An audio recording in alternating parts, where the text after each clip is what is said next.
श्रीफलाभुजङ्गपुष्पं गृहीत्वा श्रीमनश्री नारायणं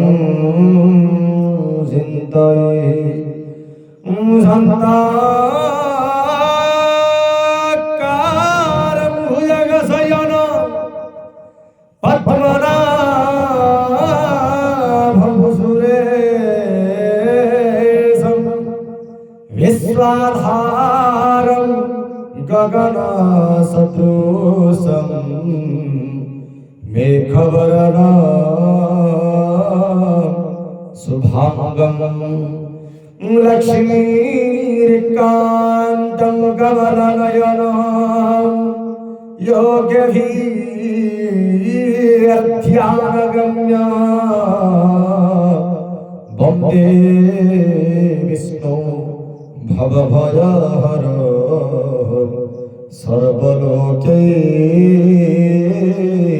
सर्वलोकैकनाथ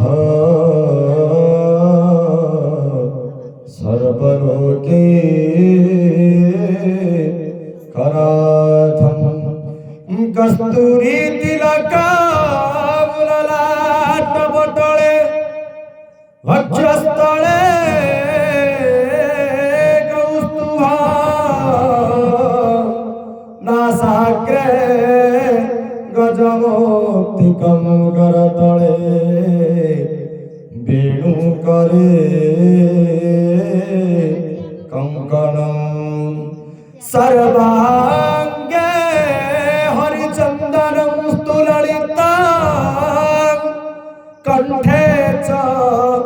मुकुतार्बणी गोवस्त्रे